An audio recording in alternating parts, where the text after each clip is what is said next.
KSRTC control റൂമിലേക്ക് യാത്രക്കാരൻ എന്ന പേരിൽ ഫോൺ വിളിച്ച് ഗതാഗത മന്ത്രി കെ.ബി. ഗണേഷ് കുമാർ. വിളിച്ചാൽ ആരും ഫോൺ എടുക്കാറില്ലെന്ന പരാതിയെ തുടർന്നാണ് മന്ത്രി തന്നെ നേരിട്ട് വിളിച്ചത്. നിരുത്തരവാദിത്തപരമായി പെരുമാറിയ ജീവനക്കാർക്കെതിരെ നടപടി സ്വീകരിച്ചു. 9 കണ്ടക്ടർമാരെയാണ് സ്ഥലം മാറ്റിയത്. ആഷിൻ ഡിയേഗോ നമുക്കൊപ്പം എത്തുന്നു. ആഷിൻ ഡിയേഗോ, ഗതാഗത വകുപ്പിൽ നിന്നുള്ള പുതിയ അപ്ഡേറ്റ് കേൾക്കാൻ തന്നെ ഒരു ചന്തമുണ്ട്. എന്തായാലും മന്ത്രി കലക്കി. അങ്ങോട്ട് വിളിച്ചു കഴിഞ്ഞപ്പോഴേക്കും പതിവ് ശൈലിയായിരുന്നോ കൺട്രോൾ റൂമിലെ ജീവനക്കാർക്ക്? സുജ, തീർച്ചയായും ഈ കൺട്രോൾ റൂമിലേക്ക് വിളിച്ചു കഴിഞ്ഞാൽ ആരും ഫോൺ എടുക്കില്ല എന്നുള്ള ഒരു യാത്രക്കാരുടെ വലിയ തരത്തിലുള്ള പരാതികളുണ്ട്.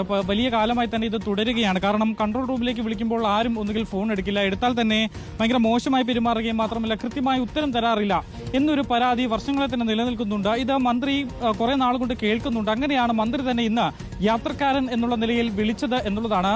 KSRTC CMD അടക്കമുണ്ടായിരുന്ന ഒരു യോഗത്തിൽ ഈ വിഷയം വീണ്ടും ചർച്ചയായി വന്നിരുന്നു. മാത്രമല്ല ഈ യോഗത്തിൽ വെച്ച് തന്നെ മന്ത്രി ഒരു യാത്രക്കാരൻ എന്നുള്ള നിലയിൽ കൺട്രോൾ റൂമിലേക്ക് വിളിക്കുകയായിരുന്നു. വിളിച്ചപ്പോൾ മന്ത്രിയുടെ ചോദ്യങ്ങൾക്ക് ഉത്തരം നൽകാൻ ഇവർ തയ്യാറായില്ല എന്നുള്ളതാണ് മനസ്സിലാകുന്നത്. തുടർന്ന് മന്ത്രി തന്നെ ഇവരെ നേരിട്ട് ഇടപെട്ട് ഇപ്പോൾ സ്ഥലം മാറ്റിയിരിക്കുന്നു എന്നുള്ളതാണ് ഏറ്റവും പ്രധാനപ്പെട്ട കാര്യം. ഈ കൺട്രോൾ റൂമിൽ, അതായത് ചീഫ് ഓഫീസിലെ ഓപ്പറേഷൻ കൺട്രോൾ സെന്ററിൽ ജോലി ചെയ്യുന്ന 9 ജീവനക്കാരെയാണ്, കണ്ടക്ടർ വിഭാഗത്തിൽ ജോലി ചെയ്യുന്ന 9 പേരെയാണ് ഇപ്പോൾ സ്ഥലം മാറ്റിയിട്ടുള്ളത് എന്നുള്ളതാണ്. അതിൽ 4 വനിതാ കണ്ടക്ടർമാരുമുണ്ട് എന്നുള്ളതാണ്. വർഷങ്ങളായി നിലനിൽക്കുന്ന ഒരു പരാതിയാണ്. ഈ പരാതി ഇങ്ങനെ കുമിഞ്ഞു കൂടുന്നതിനിടയിലാണ് മന്ത്രി തന്നെ ഇതിൽ ഇപ്പോൾ നേരിട്ട് ഇടപെട്ടിരിക്കുന്നത് എന്നുള്ളതാണ്. നമുക്ക് നേരത്തെ തന്നെ അറിയാം, ഈ KSRTCയിൽ വലിയ തരത്തിലുള്ള മാറ്റങ്ങളാണ് ഗതാഗത മന്ത്രിയുടെ നേതൃത്വത്തിൽ കൊണ്ടുവരുന്നത്. അതിൽ ഇപ്പോൾ ഒരു പുതിയൊരു കാര്യം കൂടി മന്ത്രി തന്നെ നേരിട്ടിറങ്ങി ചെയ്തിരിക്കുന്നു. ഫോൺ വിളിച്ച് കൃത്യമായി മറുപടി നൽകാത്ത ഈ 9 ഉദ്യോഗസ്ഥരെ ഇപ്പോൾ സ്ഥലം മാറ്റിയിരിക്കുന്നു. ഇവരെ മറ്റു ജില്ലകളിലേക്ക് മാറ്റിയവരുണ്ട്, ഡിപ്പോകളിലേക്ക് മാറ്റിയവരുണ്ട്. അങ്ങനെ 9 പേരെ റെക്കോർഡ് ചെയ്തിട്ടുണ്ടാകില്ല. എന്നാലും ഇവർ മന്ത്രിയോട് എന്തായിരിക്കും പറഞ്ഞത് എന്നറിയാൻ ഒരു ആകാംക്ഷ. കാരണം മന്ത്രിക്ക് അടുത്ത നടപടിയിലേക്ക് പെട്ടെന്ന് കടന്നെങ്കിൽ എന്തോ കാര്യമായിട്ട് പറഞ്ഞിട്ടുണ്ടാകുമല്ലോ.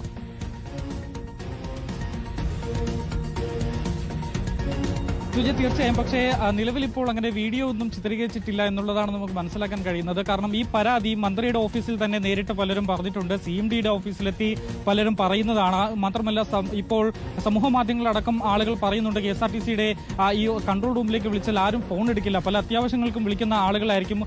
ഓരോ യാത്രയെ പറ്റി ചോദിക്കുന്നു, ബസ്സുകളുടെ റൂട്ടിനെ പറ്റി ചോദിക്കുന്നത്, സമയത്തെക്കുറിച്ച് ചോദിക്കുന്നത്. അങ്ങനെ എപ്പോഴും എൻക്വയറികൾ വരുന്ന ഒരു വിഭാഗമാണ് ഇവിടെ. എന്നിട്ടും ആരും ഫോൺ എടുത്ത് കൃത്യമായി മറുപടി നൽകാൻ തയ്യാറാകുന്നില്ല എന്നൊരു പരാതി ആദ്യം മുതൽ തന്നെ നിലനിൽക്കുന്നുണ്ടായിരുന്നു. ഒടുക്കം മന്ത്രി തന്നെ നേരിട്ട് ഒരു യാത്രക്കാരൻ എന്നുള്ള നിലയിൽ വിളിച്ച് സംസാരിക്കേണ്ടി വരുന്നു. മന്ത്രിക്ക് പോലും ഉത്തരം കൊടുത്തില്ല എന്ന് ആലോചിക്കുമ്പോൾ തന്നെ നമുക്ക് അവിടുത്തെ അവസ്ഥ എന്തായിരിക്കുമെന്ന് ഊഹിക്കാവുന്ന